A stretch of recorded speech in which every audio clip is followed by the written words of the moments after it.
and welcome to part 1 of our Getting Started series. This is Mark at Spot Software, and this little fella in front of you is the main Spot window.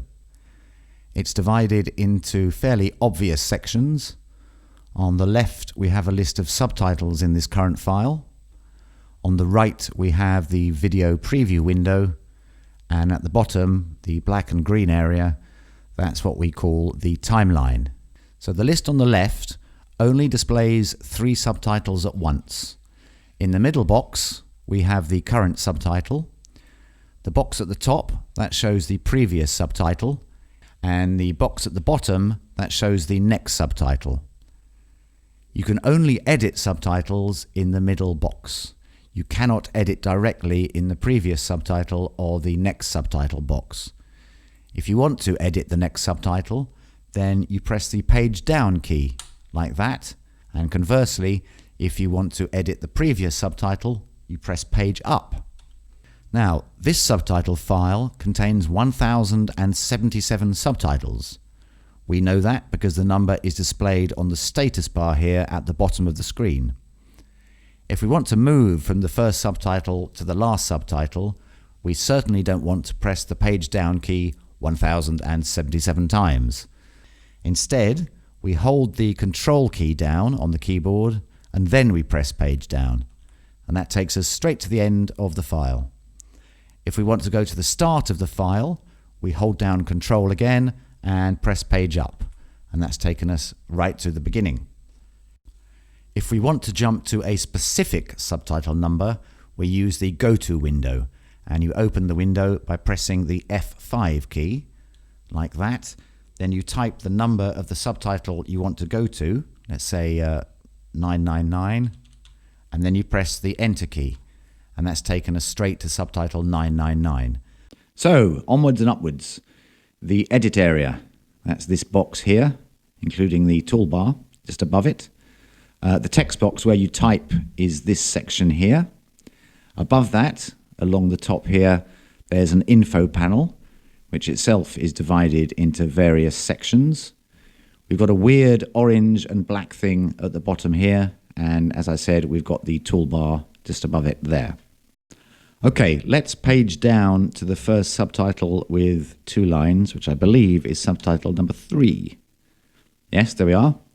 And the info panel, the right-hand side, this section here, that shows the in and out cues assigned to this subtitle and the duration of this subtitle.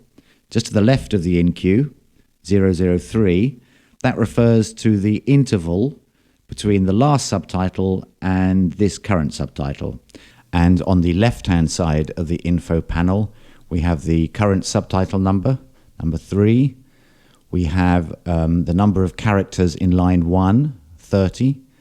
And then we have the number of characters in line 2, 37. And finally, the 14 CS here, that stands for 14 characters per second. And that's the reading speed of this subtitle. With 67 characters and a duration of 4 seconds, the reading speed is 14 characters per second. So, and on to this weird section at the bottom, the black bar and the green bar.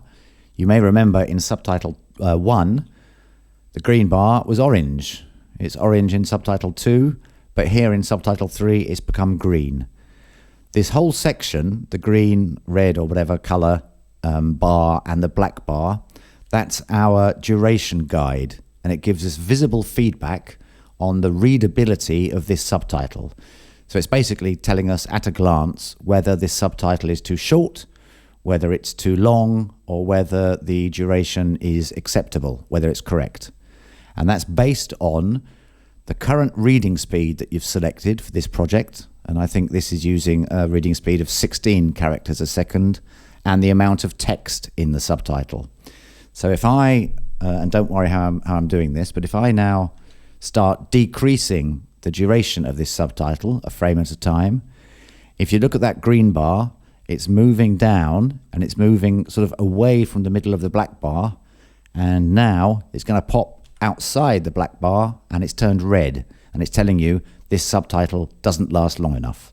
So the black section, you can think of that as this is how long the subtitle should last indication, and the coloured bar, the green or the red or the orange bar, that's showing you this is how long the subtitle actually does last. You'll also notice, or you may have noticed, that the reading speed indicator on the info panel here has turned red. So that's another indication that the reading speed for this subtitle is too high. Now watch what happens if I press the tab key in the current edit area.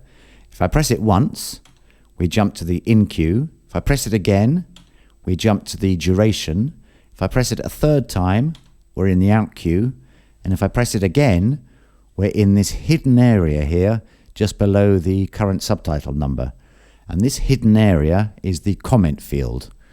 And as the name suggests, it allows you to add an invisible comment to this subtitle, which will not be broadcast and which only people who are looking at the file in Spot will see. So for example, I could leave a note for myself to remember to do something later on, or I could leave a note for someone who's going to check the file, or whatever. It's a hidden comment. So I'm going to tell the person who's going to review my work to please check the date. And finally, at the top here, we have the Subtitle Toolbar, and we'll be looking at that in the next episode.